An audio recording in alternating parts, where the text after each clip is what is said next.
I remember sitting in a building just like this in the 9th grade. First Baptist Church, Pompano Beach, Florida.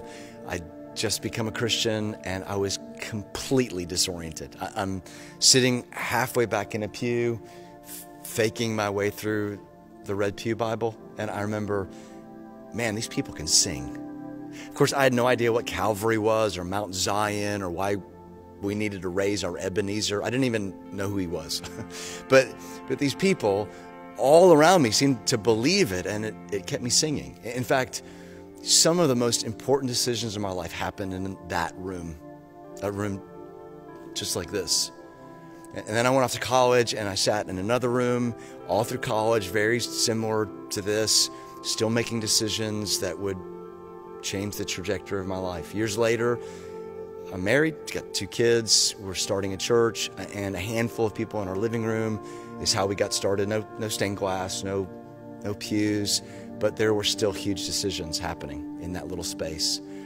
And then we moved to our warehouse with no air conditioning, had those huge roll-up doors that on 95-degree summer Sundays we would throw open, sing our hearts out. Everyone would leave sweaty and sticky, and we cried 1,000 tears when we left that building. It felt like God was using that burned-out warehouse to shape our little tribe. And then we started meeting in our current space that I've just affectionately called the double wide, like low ceilings and squatty sanctuary and ratty carpet. And it's been a reminder that God loves to use the most unlikely things and unlikely spaces to put himself on display. And I've loved our space, and our people have grown to love it. And in the not too distant future, we're going to meet here, this post-Reformation sanctuary with beautiful stained glass. This is going to be our new space. And the thing is, it's already been marinated with the works of God. In fact, Hopewell Baptist Church planted it in 1830, constructed this, and has been worshiping here as a people.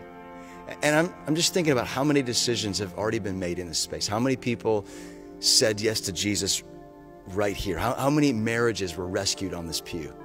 And it's the reminder that a place is a place is a place.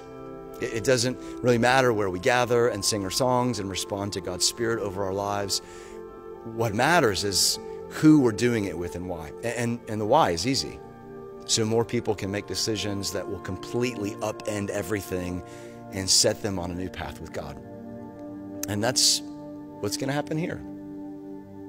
So for those of you who have called Vineyard home these last years, those of you who have sung your heart out in our little space and cried your 1,000 tears over your neighbor who is far from God, we're still going to be doing that. And our address will be different. Our building will be different, but we're not a building and we're not an address. We're a people on mission for the sake of our city.